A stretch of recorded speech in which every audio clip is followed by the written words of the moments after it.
안녕하십니까. 한문학 강좌 TV를 맡은 한의사 이한영입니다. 이번 시간에는 제가 정말로 여러분들하고 같이 생각해 보고 싶었던 강평본 상한론 전조문을 한번 같이 제 방식이죠. 제가 여러분들한테 강의를 하는 게 아니라 이한영이라는 사람은 이 문제에 대해서 이렇게 생각하고 있었다라는 것을 여러분들한테 발표하는 시간으로 받아들였으면 좋겠습니다. 그렇기 때문에 여러분도 각자 자기 생각을 소중히 생각을 하셔야 됩니다. 각자 자기의 생각을 소중히 생각을 하셔가지고서 자기 나름대로 생각인 그 시간이 될 때마다 이렇게 필기를 하면은 좋을 것 같습니다. 자, 근데 이게 됐다. 자, 요거는 제가 상한론, 강평본 상한론을 쭉 몇 번 섭렵을 하면서 요거를 먼저 익기 전에 워밍업을 하는 게 좋겠다라는 생각이 들어서 그냥 한 며칠 이렇게 좀 글을 정리한 거예요. 그러니까 요거는 중경서 독법을 여러분들이 그냥 한 3회에 걸쳐서 짧게 이해를 하셨으면 좋겠다. 어떤 식으로 저는 어떤 식으로 여러분들한테 강의를 하려고 한다. 이 글을 통해서 말씀드리는 겁니다. 자, 그럼 같이 한번 읽어보겠습니다. 옛날 사람들은 요게 하나하나 천천히 하겠습니다. 병증의 원인을 논하는 데 있어서, 자, 여러분, 여기도 우리가 습관적으로 글을 보죠. 습관적으로. 인이라고 하는 거. 어떠한 문제의 원인, 발생한 동기. 이건 뭐 당연한 거죠. 그러나 이런 글자를 찾아내기까지 굉장히 오래 걸렸다는 거. 왜 이와 같은 현상이 발생했지? 이렇게 생각하는 게 어렵다는 거예요. 그러나 옛날 사람들이라 해서 몰랐던 건 아니죠. 그런 의심을 당연히 했다는 거예요. 그러니까 우리는 글을 습관적으로 보기 때문에. 자, 우리가 21세기에 어떤 글을 통해서 보면은 지금 우리는 그 글을 보고 있지만 그와 같은 글이 만들어지기까지는 여러분 5,000년이 걸렸다는 거예요. 또는 수만 년이 걸렸다는 거예요. 그러니까 쉽게 생각하시면 안 됩니다. 어떠한 그 용어를 통한 그 숨겨진 개념을.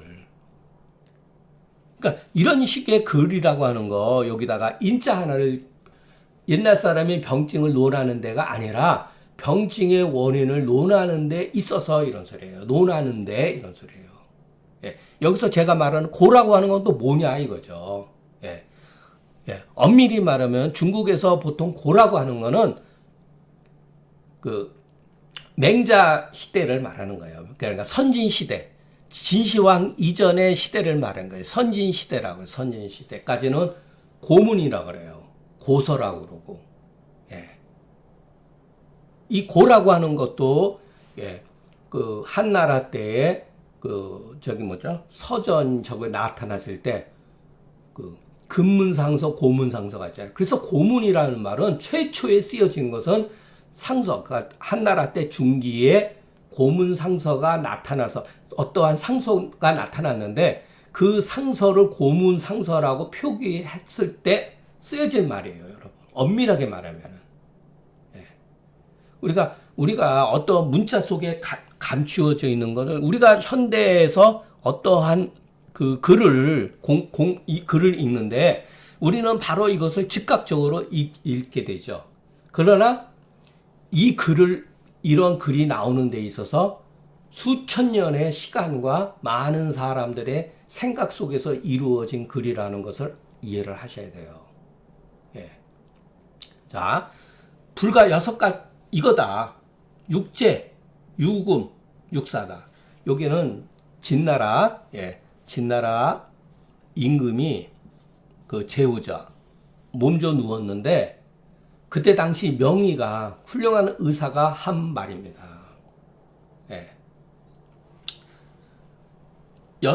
육제가 있는데 조, 습, 수, 한, 역. 여라고 하는 건 역병 같은 거죠. 유금, 양, 풍, 우, 회, 명 6가지 출입, 음식, 애락. 출입은 요즘 말로 하면은 성관계예요. 성관계. 네, 출입을 그렇게 썼습니다. 황제내경에도 출입 기거라는 말 썼죠. 그 사람이 나가고 들어오고 기거 잠자고. 이건 그 사람 우리의 말하는 그냥 그 일상생활에서 병이 발생되어진다는 거예요, 여러분. 굉장히 놀랍죠, 여러분. 예, 이게 2500년 전 사람들의 생각했던 의사의 사고 방식이에요. 멋있잖아요, 여러분. 예, 이것에 의해서 지나지 않습니다, 그런 거예요. 그런데 상한론은 이런 식으로 구조가 돼 있지 않다는 거. 이런 식으로 돼 있지 않다는 거. 이 차이점이 있어요. 자, 여기에는 어떤 애락이라고 하는 거는 정서적인 문제, 감정적인 문제. 여기에서 음양, 풍우, 해, 명. 이것은 뭐 거의 뭐 비슷한 거지만 자연 현상에 의해서. 네, 상한론도 이런 식으로 돼 있는 것 같지만 상한론의 치료 방법은 다르다는 거. 이것은 일종의 원인이다. 이거는 일본 학자들이 써놓은 말을 원인. 이게 원인이죠. 우리는 공부를 주로 원인을 많이 하죠. 원인이 있으면 또 근인이 있을 거 아니에요. 근인. 가차원 원인. 이게 바로 기혈수예요. 기혈수론. 궁극적으로 원인에 의해 가지고서 근인이 발생되어진다는 거예요. 그러니까 치료의 대상은 원인이 아니라 바로 최종적으로 우리 몸에 변화를 일으키는 기혈수를 교정하는 것이 바로 중경의 치료법이라는 거예요. 이거 정말 멋진 이론입니다. 제가 여기서 눈을 확 떴어요. 이걸 제가 그 권순영 선생한테서 20대 30대 초반인가 그때 그 강의하는 걸 그때 우리 집에서 강의를 할 때 들었는데 제가 모든 의심이 바로 여기서 해결됐습니다. 이게 일본 사람들이 한 사고방식, 상한론을 공부하면서 한 말입니다. 우리는 너무 원인을 아는데 집착을 해요. 근데 상한론은 원인, 어떠한 원인에 관계없이 궁극적으로 우리 몸에 어떠한 변화를 일으키는가. 우리 몸의 변화를 치료하는 거예요. 그거를 이해를 먼저 하셨으면 좋겠습니다. 자, 그런데 중경이 뭐뭐 지어, 요거 제가 문자 해서 뭐뭐 하는 데에 있어서 이런 소리예요. 중경이 그러한 병증에 대해서 이렇게 해석하면 됩니다. 요거 야자는 써도 되고 안 써도 돼요. 근데 본래는 많이 쓴다. 근데 안 쓰는 경우도 있어요. 그러니까 중경이 병증을 이해하는 데 있어서 이렇게 해석을 하면 됩니다. 인용한 거죠. 육제, 유금, 육사를 경계하지 않고 이에 다만 풍암만을 경계하기를 경고하니 어찌 아무런 이유도 없이 그렇겠는가. 자, 중경의 살적을 보면 이런 말 하나도 거의 없지 않습니까? 희노애락이니 그 사람의 음식 생활이라든가 성관계라든가 이런 거, 자연의 어떤 현상이라든가 이런 것을 논한 게 아무것도 없죠. 왜 아무런 이유도 없이 그렇게 했겠는가? 우리가 상한론 보면은 중풍, 상한 이런 말이 나와 있잖아요. 딱 이 두 가지만을 거론했느냐 이거죠. 자, 정령이라고 하는 거 요즘 말은 정말로 이런 소리예요. 정말로 저것을 취하지 않고 이것을 취한 것은 반드시 이유가 있다. 제가 워낙 좋아하는 말이죠. 필요이하다. 반드시 이유가 있다. 그 무슨 이유냐 이런 소리. 왜 그랬느냐? 요 문체도 원래 노자 도덕경에 나옵니다. 노자 도덕경에는 그 거피 취차 이렇게 해서 저것을 버리고 이것을 취했다 이런 소리예요. 이거는 요 문체는 노자 도덕경에 나오는 문체입니다. 그러니까 저도 그냥 그대로 옛날 사람들 글을 인용을 하는 거예요. 그 분위기에 맞게. 도대체 무슨 이유냐? 어떤 이유냐? 이게 황제내경에 나오는 문장입니다. 이것도 제가 누차 말씀드렸죠. 풍하는 모든 병의 시작이며 여기는 원래 떨어져 있습니다. 또 다른 데는 풍화는 백병의 장이다. 이렇게 떨어져 있어요. 이걸 제가 하나로 붙여놓은 거예요. 풍화는 백병, 모든 병증을 유발시키는 원인이며 시작이며 모든 병 가운데 가장 다스리기, 치료하기가 어려운 것이다. 이렇게 해석해도 되고 모든 병증을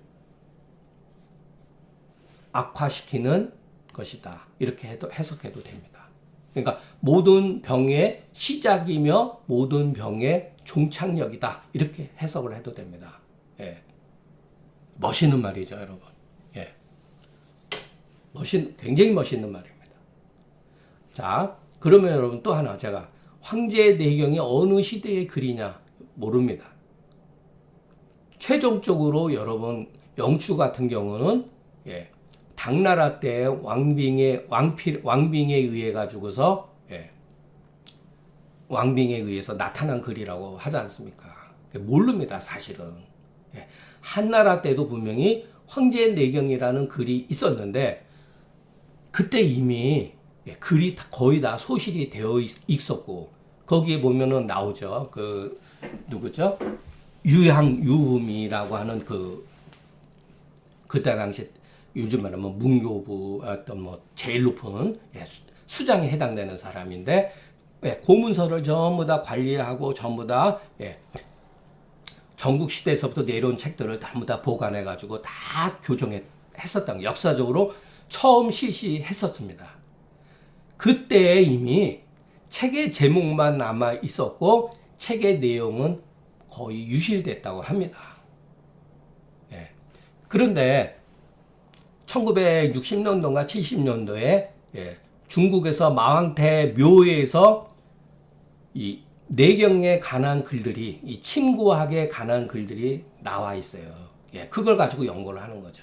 그러니까 우리가 지금 보고 있는 책은 전국시대라든가 고대의 글이 아니에요, 여러분. 후세 사람이 다 써놓은 글인데, 여러분, 이것은 우리가 옛날 사람들이 이 풍안에 대한 그것을 어떤 식으로 이해를 했는가. 저는 참 이걸 보고, 깜짝 놀랐습니다. 정말로 제가 찾고 싶었던 거예요. 황제내경을 저는 상한원을 해석하면서 제가 생각하고 있는 어떠한 그 세계가 있는데 그 세계에 합당한 용어 처음으로 발견을 했어요. 이건 제가 발견했다는 게 저는 여기에 완전히 제 그 필이 꽂혔다고 보면 됩니다. 얼마나 멋있는 말입니까? 이거는 옛날 사람 사고방식이에요. 이것을 이해를 통해 가지고서 우리가 상한론을 접근할 수가 있지 않겠는가 이렇게 보여집니다. 여러분 제가 감기 기운이 있어가지고 잠깐만 가래가 껴가지고 죄송합니다. 자, 그렇기 때문에 요 풍안 객형에 당해서 요 객형이라는 말도 제가 막 쓰지 않습니다. 저는 절대로 글을 쓸 때 함부로 막 글을 갖다 쓰질 않아요. 반드시 글에는 어떠한 그 원형이 있어요. 황제내경에 보면 객형이라는 말이 있습니다. 얼마나 멋진 표현인지 모릅니다. 저는 그거를 보면서 그대로 배웠어요. 그대로. 제가 황제내경을 일방적으로 비판하는 게 아니에요, 여러분. 거기에 좋은 그 문법 체계라든가 이런 것은 참 멋있습니다. 이와 같은 표현 방법. 또는 객형뿐만 아니라 객장이라는 말 씁니다. 객장, 감춰져. 객으로서 감춰졌다. 우리 몸에 나그네가 왔다 이런 소리죠. 그러니까 풍화는 우리 몸의 이질적인 존재라는 것을 이 객자를 통해서 알 수가 있는데 저는 그것은 조금 다른 방법으로 또 생각을 합니다. 이 표현 자체는 멋있어요. 그러니까 풍한 객형을 당해가지고 자 사기가 전변하는 가운데 이거는 제가 상한론에도 없고 그 일본 사람들은 이런 말을 했어요. 상한론에는 체질이 있다. 그 말을 쓴 겁니다. 체질, 그러니까 품보와 체질이라는 용어 우리가 배웠죠. 풍부라고 하는 거는 선천적인 걸 말해요. 선천적인 체질적인 거. 예, 선천적인 문제. 거기에 또 잠복되어 있는 병독이 이건 후천적인 거죠. 그 사람의 어떤 것. 그러나 선천적인 것과 어떠한 병독 현상도 연결고리가 있어요. 어떤 사람은 어떠한 병독을 잘 가지고 있다고 하는 것은 그 사람의 체형적인 문제이기 때문에 그렇다는 거예요. 예. 이거는 제가 만들어 놓은 말이에요. 인익발동.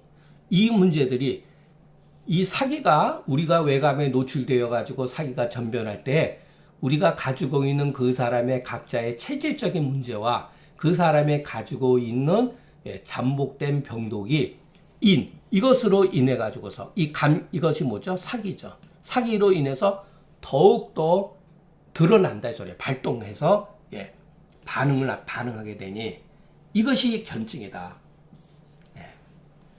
이게 제 주장이에요. 나타난 증상이라는 게 뭐냐?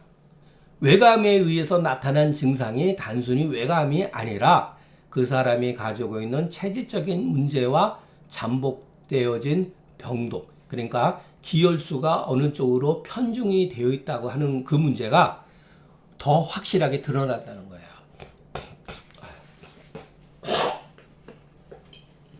죄송합니다. 이게 바로 견증이라는 거예요.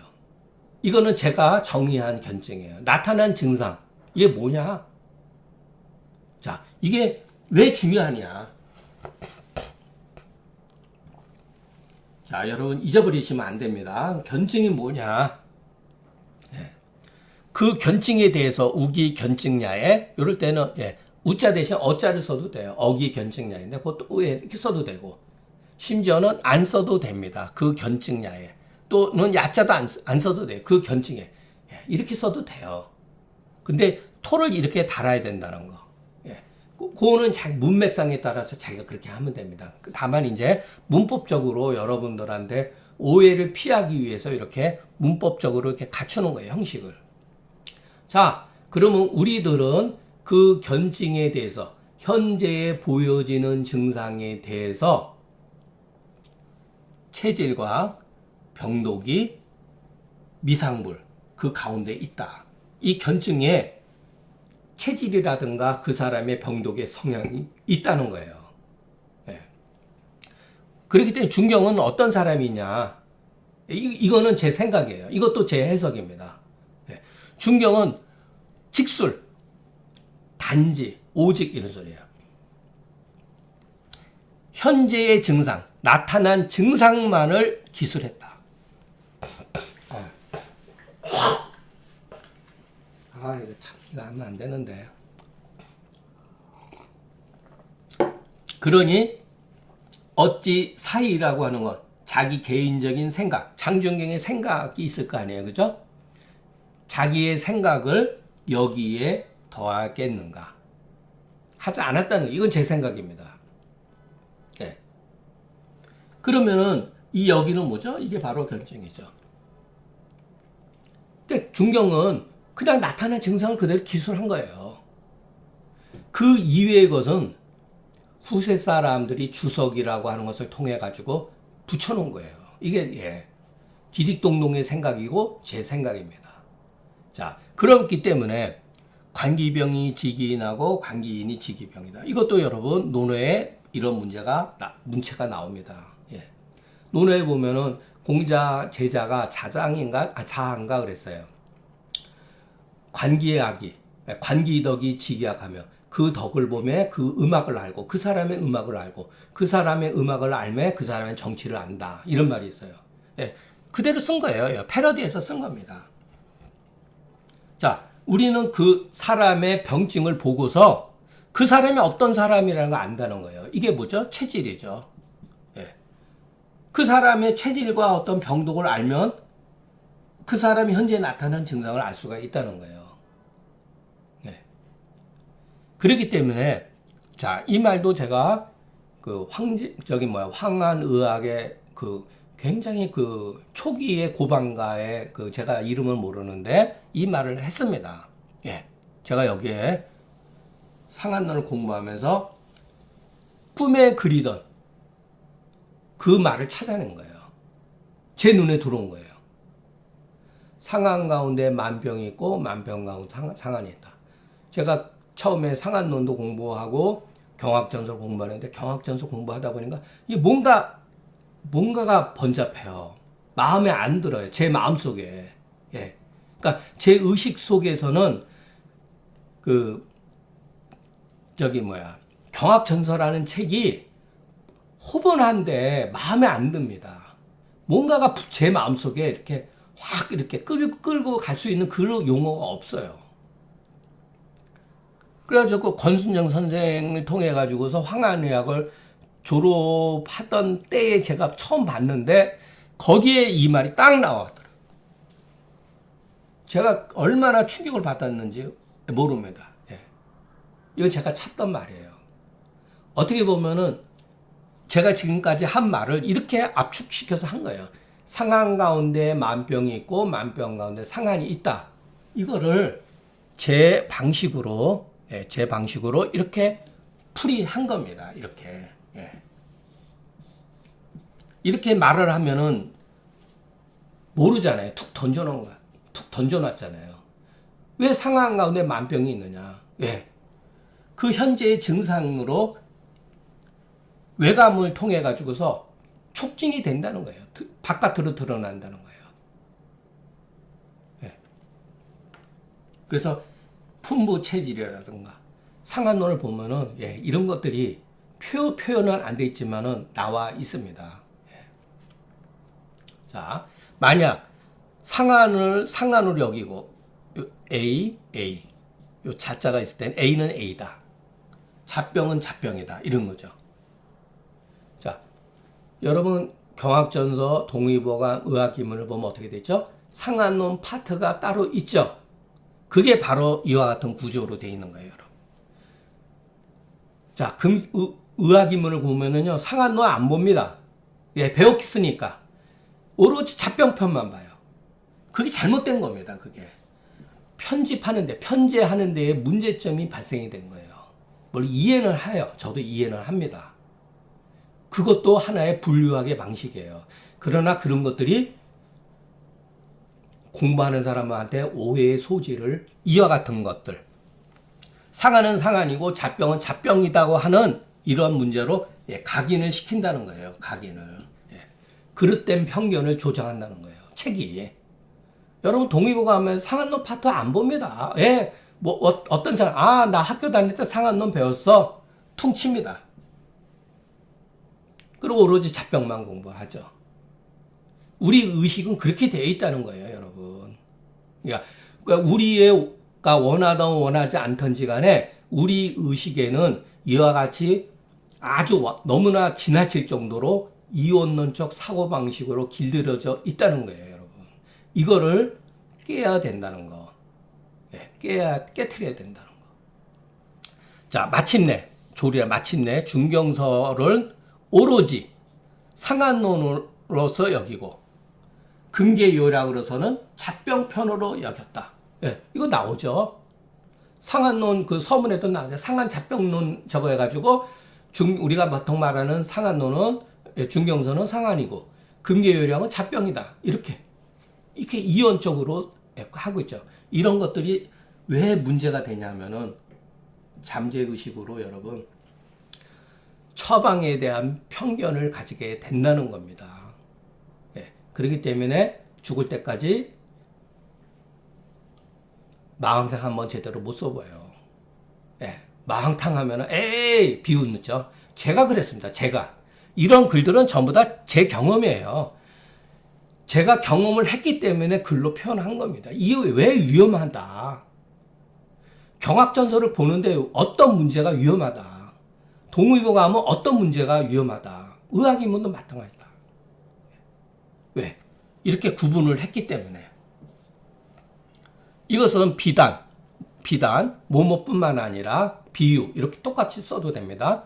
상한의 개념을 이해하지 못할 뿐만 아니라 또한 사실은 잡병도 알지 못한다. 요번에 제가 첨부한 글입니다. 어저께 첨부했어요. 읽다가. 예, 요거 빠졌구나. 요거는 뭐냐면은 우리가 그 중용의 구별은 군자는 합 내외지도 한다 그랬어요. 내외의 도를 일치시킨다 그랬어요. 주자 철학을 공부하면은 예, 분명히 주자도 내외를 구분을 했습니다. 예, 처음에는. 근데 중용이라고 하는 책에 보면은 합 내외지도라는 게 있어요, 여러분. 여러분 이거 외우셔야 됩니다. 합 내외지도. 예. 내외의 도를 일치시킨다 이 소리예요. 궁극적으로는. 근데 주자가 이거를 이렇게 해석을 한 거예요. 내외가 내와 외가 반드시 필요로 하는 것으로 합쳐져 있다. 그러니까 내외의 소수지 합이다라는 거예요. 이 뜻이 바로 이건 거예요. 내외의 도를 합쳐야 된다. 그러니까 상황과 원래의 뜻은 그런 뜻은 아니지만 이렇게 이 글자를 그대로 제가 인용을 해서 썼습니다. 그러나 어찌 내외가 서로 간에 필수적인 요건으로 합쳐진 사실을 알겠는가 이렇게 해석을 해야 됩니다. 대체로 그런데 대체로 상황과 잡병이 착종이라는 것도 뒤섞인다는 거예요. 요거 주요 개사편에 우리가 공부하면 나옵니다. 막 제가 용어 가급적이면은 고전에 의거해서 글을 썼다는 거. 이 잡색이라는 것도 나옵니다. 이게 이 색자가 어려운 글자예요. 이 글자도 주자하고 이천하고 해석이 틀려요. 예. 어렵다 이런 소리예요. 이거는 옛날 사람은 이 색을 그윽하다 이렇게 해서 저게 이 현상이 막 뒤섞여 있는데 착종이 돼 있는데 막 뒤섞여 있는데 어렵다 이런 거예요. 현상이. 예. 그렇게 해석하는 사람도 있고 주자는 혼란하다. 그러니까 깊다 이렇게 해석한 사람도 있고 혼란하다 이렇게 해석을 했어요. 근데 저는 주자가 그게 맞는 것 같아요. 혼란스럽다는 거예요. 이 현상이라는 거는 상황과 잡병은 사실은 혼란스러운 거예요. 이 증상들이. 그렇기 때문에 그 병증이 불시천만, 뭐뿐만 아니다. 천가지, 만가지가 엄청 많다 이런 소리죠. 종류가 많죠. 굉장히 병의 종류가 많지 않습니까? 어떻게 다 알아요, 그거를. 그런데 옛날 사람들도 여러분, 분류라는 걸 알았어요, 여러분. 이 분류. 예. 유라고 하는 거는 비슷한 거 아닙니까? 그 비슷한 것끼리 묻는 거. 그러니까 제가 누차 말씀드렸죠. 참, 이거. 분류학. 분류만 잘해도 여러분 새로운 학문을 만들 수가 있습니다. 예.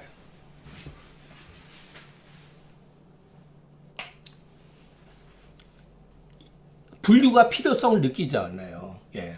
너무나 종류가 많으니까.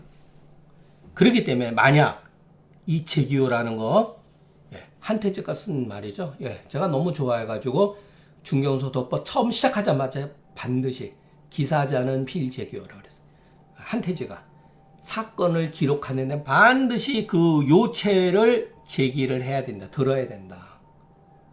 만약에 그 요체를 제기하지 않으면 즉기여 번난야에 뭐뭐지여 이럴 때 번난하는 데 있어서 번잡하고 혼란스러워.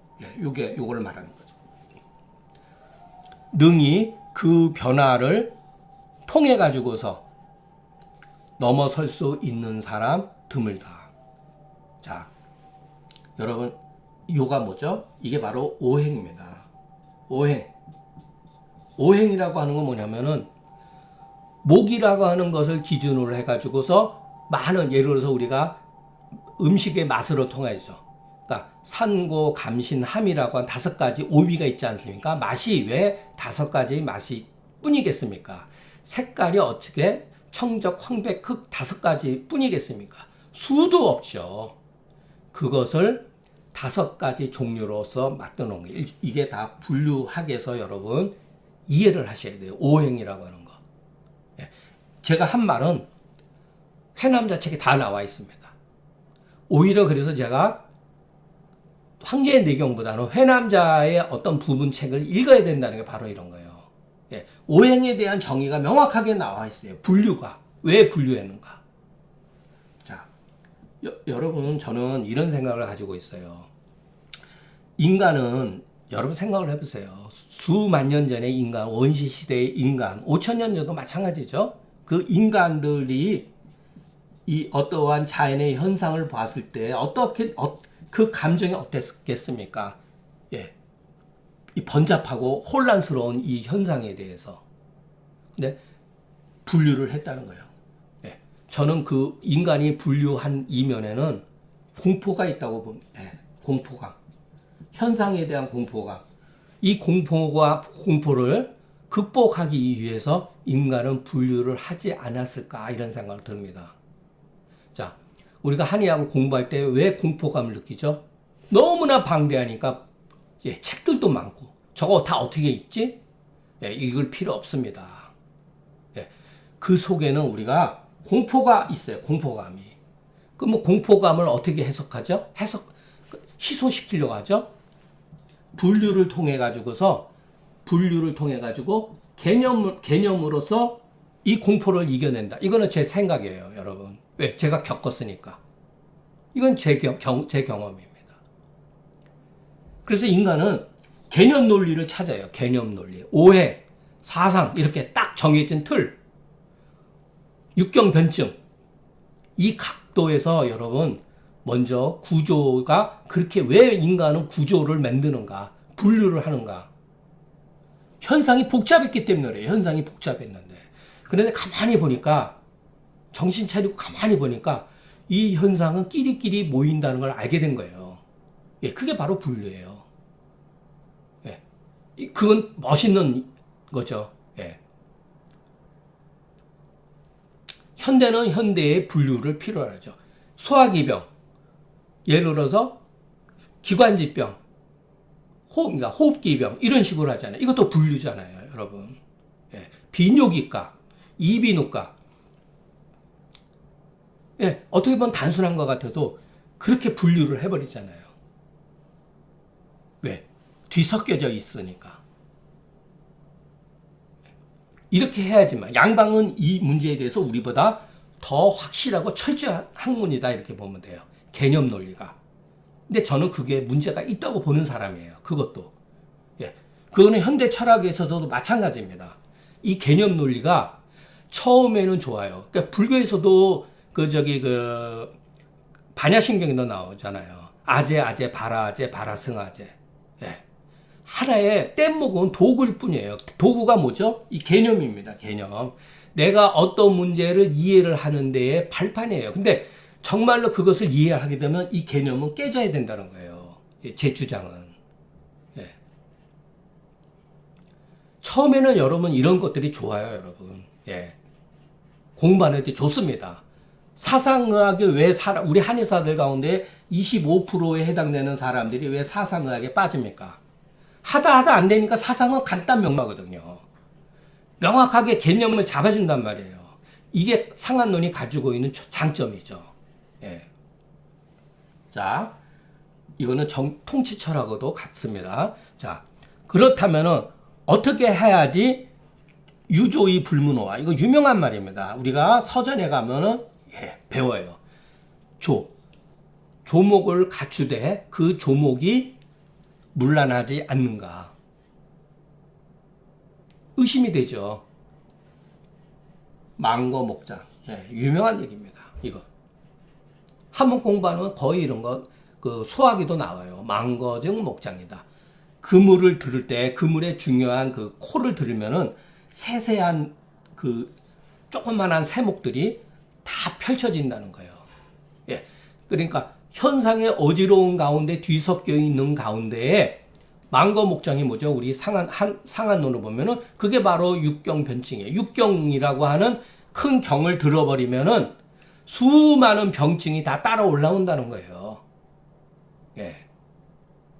그렇기 때문에 모든 책들은 이런 식으로 되어 있다는 거예요. 현대도 마찬가지예요. 우리가 처음에 책들을 보면 앞에 책에 대한 목록 분류가 쭉 나오지 않습니까? 그것만 봐도 이 책이 어떤 식으로 쓰여졌다는 걸 알게 되죠.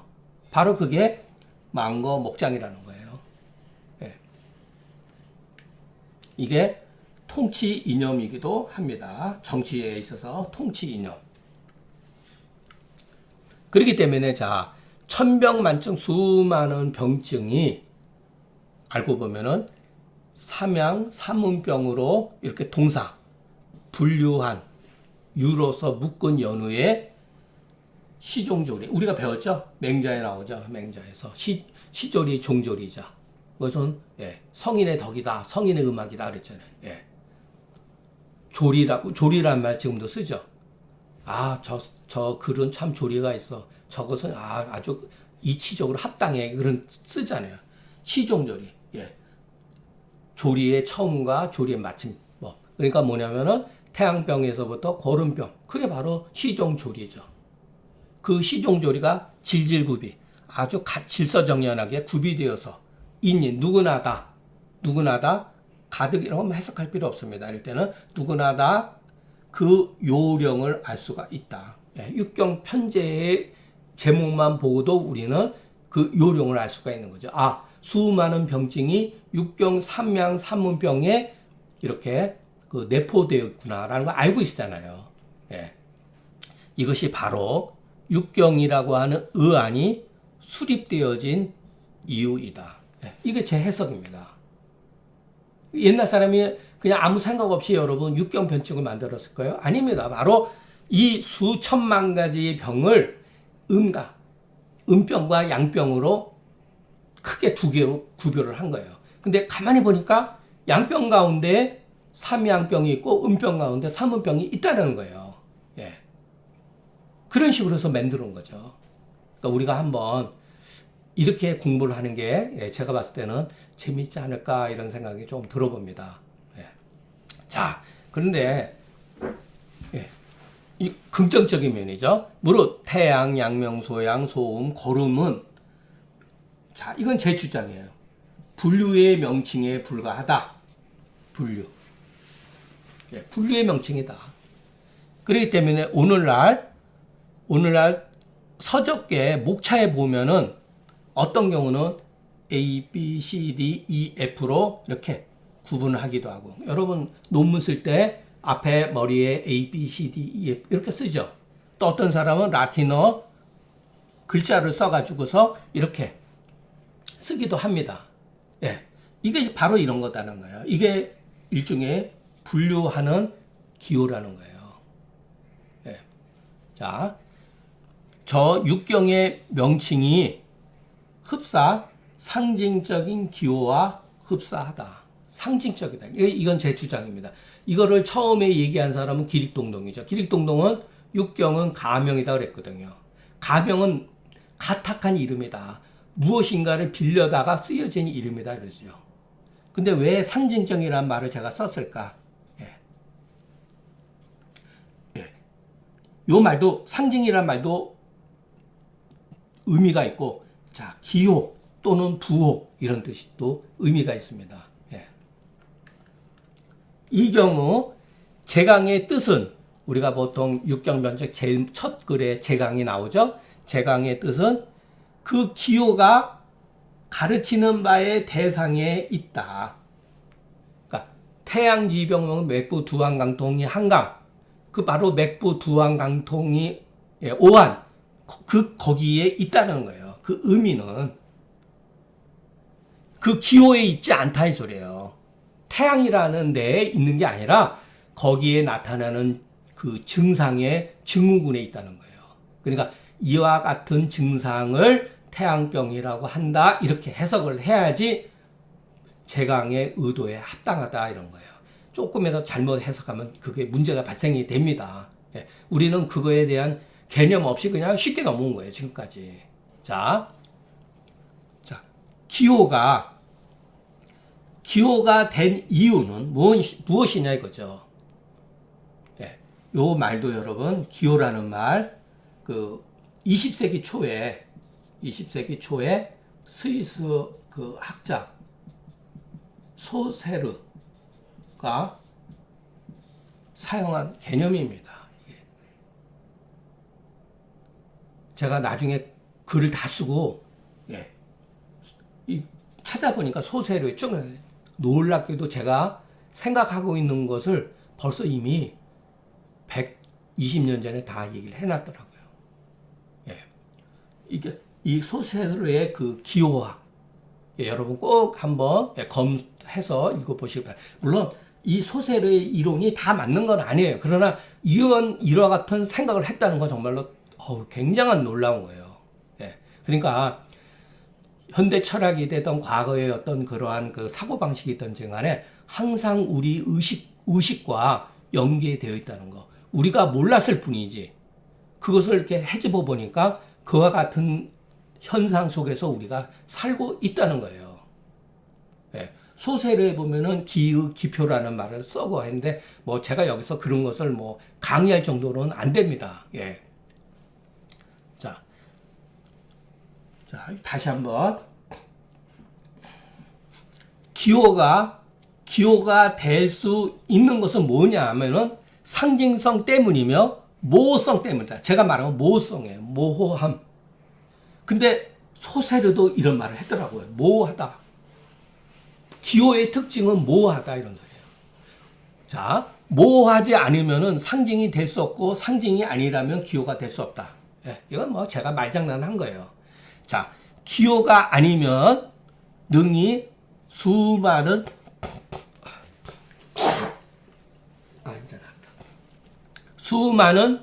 현상들을 포용할 수가 없다는 거예요.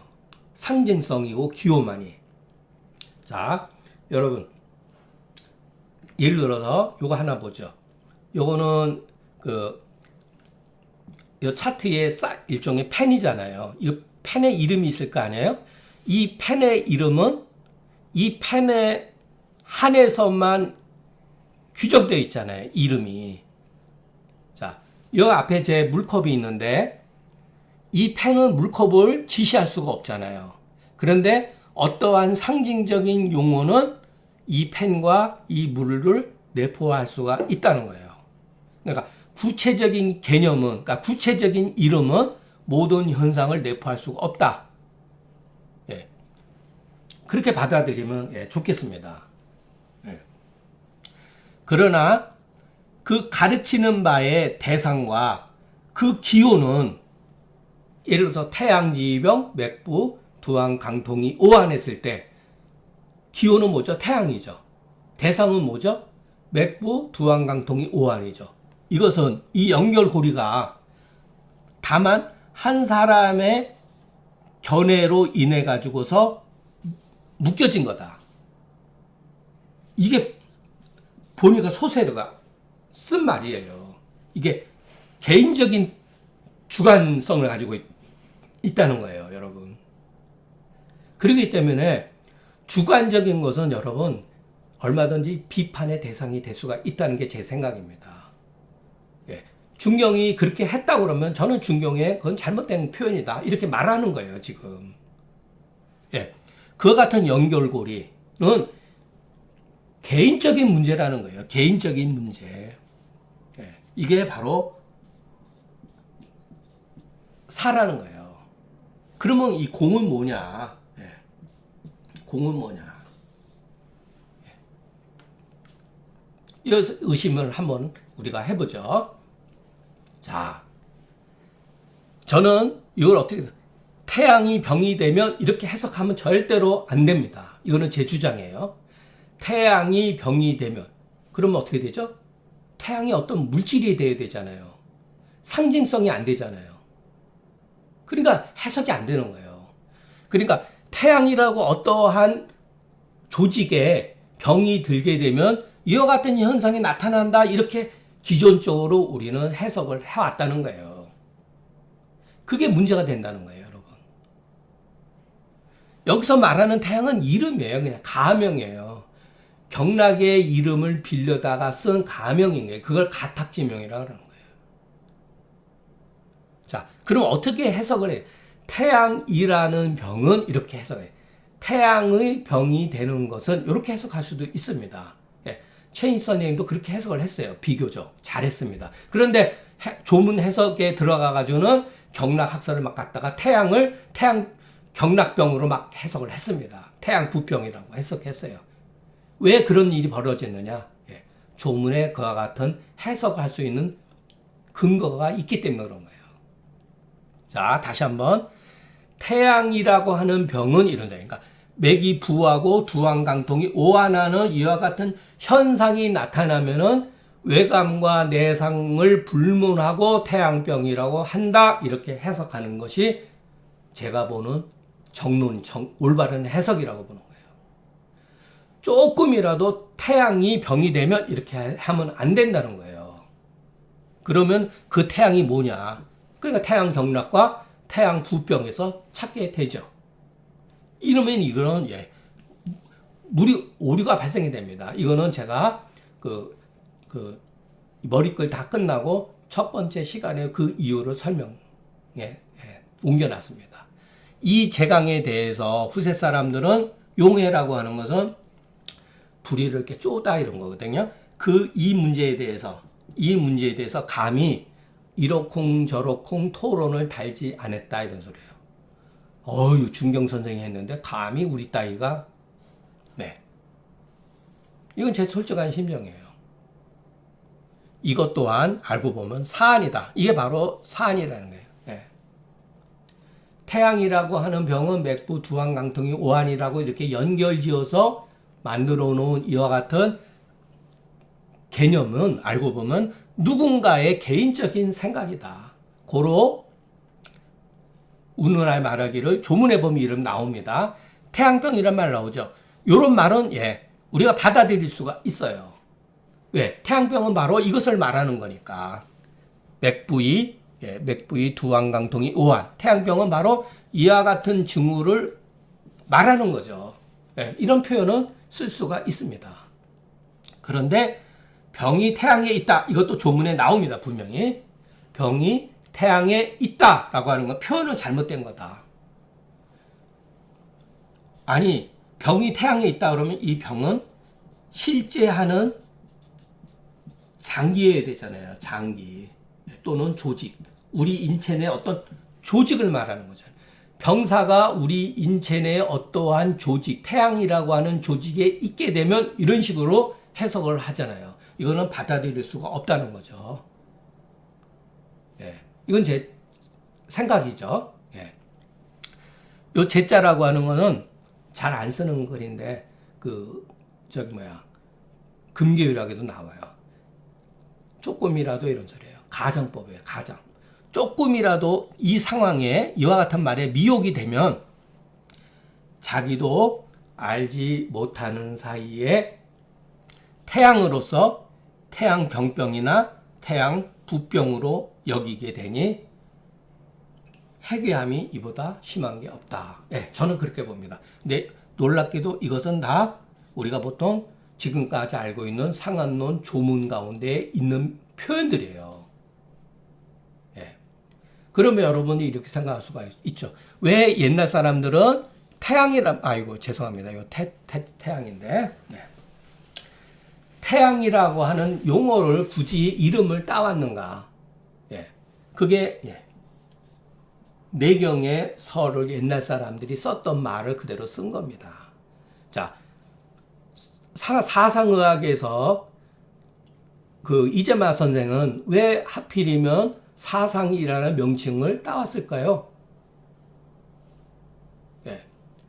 사상이라는 명칭은 분명히 명칭은 소양, 태음 이런 거는 상한론에도 분명히 있고 황제내경에도 있고 한해 사람이라면 누구나 다 알 수 있는 용어죠. 그러나 굳이 네 개의 어떤 상을 빌린 것은 맹자의 인의예지죠. 인의예지로 표현한 거예요. 그러니까 그 시대에 쓰는 명칭으로서 분류를 해놓은 거죠. 그러면 현대에는 소화기과, 호흡기과, 예를 들어서 비뇨기과, 또는 그런 식으로 얼마든지 나누어서 체질을 또 구분할 수가 있겠죠. 그거는 그래서 분류라고 하는 건 시대의 이름을 따라간다. 그 시대에 통용되어지는 명칭을 따라가는 거다. 저는 태양이라는 말이 나타난 것은 그 시대에 상용되어지는 개념, 용어이기 때문에 여기다 갖다 붙여놓은 거라고 봅니다. 자, 오늘 제가 그 감기 기운으로 해서 그 편도도 조금 부어 있고 또 시간도 지체할 수도 없고 그래가지고 시간을 내서 강의를 하다 보니까 중간에 뭐 불미스럽게도 막 캑캑거리고 뭐 가래도 좀 뱉고 3번 그랬는데 여러분 정말 진심으로 사과드리면서 그냥 조금 이해해 주셨으면 좋겠습니다. 오늘 강의는 여기서 마치겠습니다. 경청해 주셔서 감사합니다.